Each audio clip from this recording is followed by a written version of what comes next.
Hey everyone, welcome back to my channel. I am Martine, if you're new here, and if you've been with me or newly subscribed, thank you for joining me on this art journey. So what is this, like the third day in November? And last month in October was, as you all know, Inktober, right? Where for the entire month of October, the challenge was to create illustrations with ink, basically. Whatever ink, however, pens, markers, the liquid ink, everything ink. So I was pretty excited because I felt like participating in the challenge would, you know, help me to work on my drawing skills, and it actually did. But I didn't make it through the whole month of October. I made it through, let's see, day 17, I'm sorry, 17. So half of the month basically. And even though I didn't make it through the whole Inktober, I feel good about it. Like I think I made, I think I created some pretty nice illustrations that can inform future illustrations, you know, mixed media illustrations. So anyway, let's get started.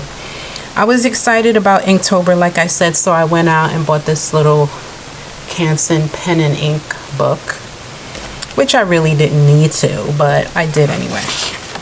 So the first page is blank because I had wanted to make this whole elaborate first page, whatever. It didn't happen. So this first page is day one. Don't look at this over here. This was just a dry run. But this was my perfume bottle, my Donna Karan Cashmere Mist perfume bottle that I inked. And my goal was, guys, to use black ink for the entire month. I was like, I'm gonna do everything in black. It's gonna be black and white. It's gonna be a vibe. It's gonna be, you know, like, but it didn't work. As you'll see further into the pages. So this is day one, perfume bottle, a fake little flower, sunflower, and you know, I just turned it into sort of a still life. And there you have it for day one. So day two, I decided to use a reference photo from Unsplash, I think it was. And so this is day two. I actually really like this. I think I didn't do too bad on this one for day two. For day three is another reference photo from Unsplash. I usually use Unsplash for most of my references. If I don't do things from imagination. I got a little carried away with the markings, with the marks on the rabbit. I tried to give her a little bit of hair. But I still think overall it's a good attempt. This is another reference photo that I got from one of the Patreons I'm a member of, and that was day 4. And I actually really like this. This is one of the ones that I felt like could inform another, like if I'll do it over, but using different materials like my colored pencils. This I used, what did I use? Brush pens. And as you can see, like my intention was to keep it black and white, right? And that only lasted for 3 days because then I got bored because I love color.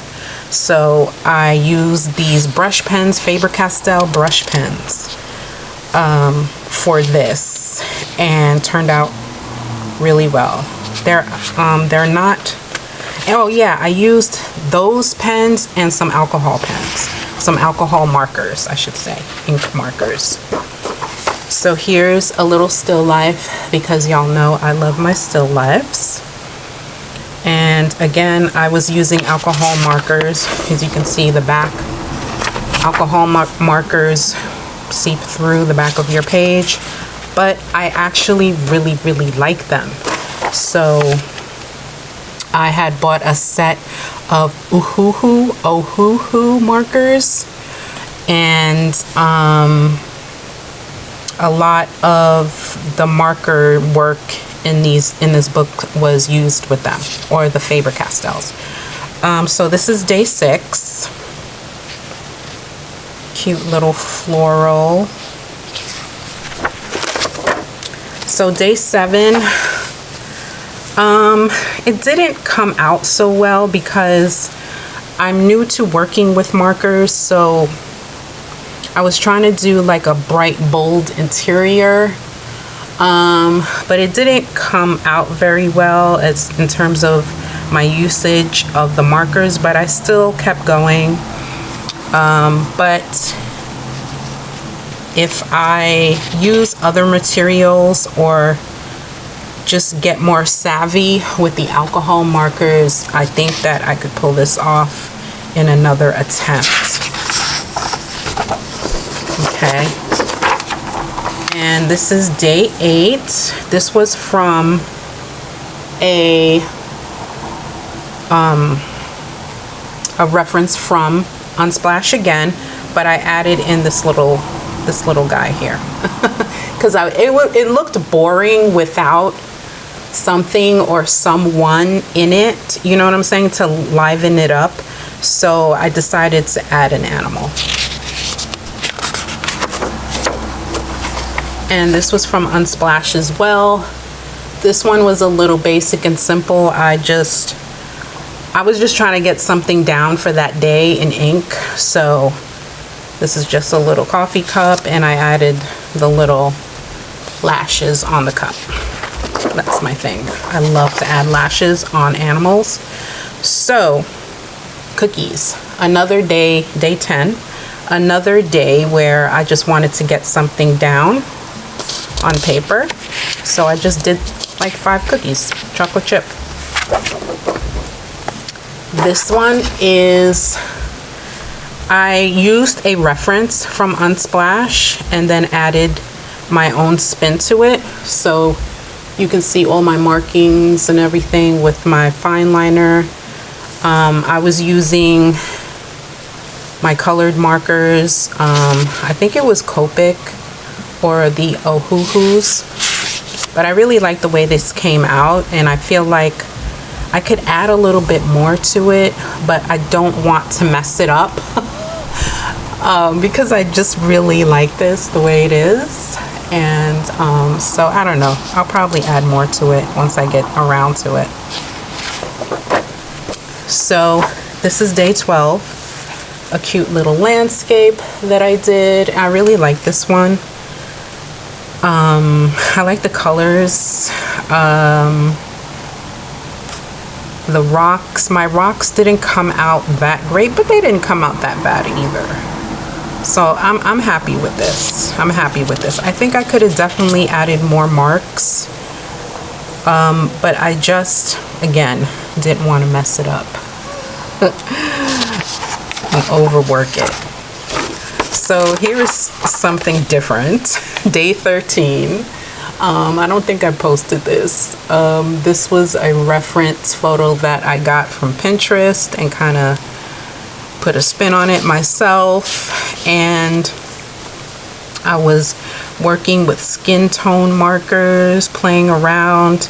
It's not the best, but I'm not afraid to show bad work or what people would call ugly art, you know, because I'm still learning. But there's parts of this that I do like.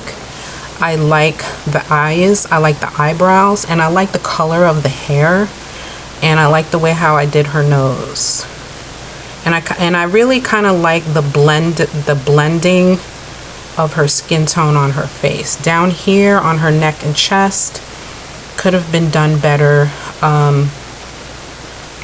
But after a while, I just gave up because I was like, I'm not getting this right in terms of skin tone. So that's something that I definitely need to work on. Okay, so day 14. Yeah, I was losing steam on day 14, and I meant to finish this, but I never did. So I just decided to leave it. I did this off of imagination, I think. I don't think I even used a reference. It's a cat, an outline of a cat that I didn't get a chance to color. I was gonna color the cat pink, and I think I got turned around that day and just never got back to it, and then decided to move on to the next day. But it's still in ink.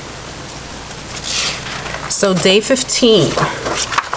This I got from a reference photo from an artist page on Pinterest. And I loved it so much that I was like, ooh, I have to try that in ink and just try it. And I didn't do too bad. But yeah, this is not my design. This I got from an artist's page on Pinterest. So day 16, I didn't know what to draw, so I just went abstract with it and just started making lines and marks and just freestyled it. So I don't know, like, you can look at it this way, you can look at it that way. See some eyes there, some lips. You can interpret it how you like, but it's very abstract, and I just wanted to make some marks and get something down. So that was day 16. Day 17, the last day. Another kind of abstract landscape that I just wanted to get something down. I was really losing steam with the Inktober. I was kind of getting bored with it all because I'm very much like a mixed media person and a mixed media artist, and I like to dip and dabble and use a lot of different materials in my work. So Inktober was really fun. It definitely taught me preparation for these challenges. Although I did prepare, you know, I had, like, for the first 3 days, I had things. The first 3 days when I used the black ink, I knew what I was going to draw. I had those images ready or what have you. But then I was kind of freestyling it through day 17. So I'm glad I made it at least halfway through, because this is my first time doing it. So I'm really glad that I made it through. So, you know, my favorite, well, this is one of my favorites, but, you know, that's not originally mine. But my favorite, I think I would have to say, is this one. Day 8. This was my favorite one so far. And actually, I like the, what was that, a tiger that I drew? The tiger? Yeah. I like this. I'm gonna do something further with this in like gouache or pencils, and, you know, with mixed media. So anyway, that was my Inktober journey. I hope that the information in this video helped you out in some way, and I hope it inspired you to possibly, you know, participate in various drawing challenges, because all it's going to do is really up level your drawing skills. It doesn't matter if you get through the challenge or not, as long as you participate and you practice and you have fun. That is the important thing. You know, it's all good. So yeah, thank you for watching. And I want to mention, if you go down in the description bar, guys, please subscribe to my Substack if you're not already. Okay, and if you'd like to purchase digital prints of my work, martinefelton.com is where I do sell prints. Okay, so thank you for watching, and I'll see you in the next video. Take care. Bye.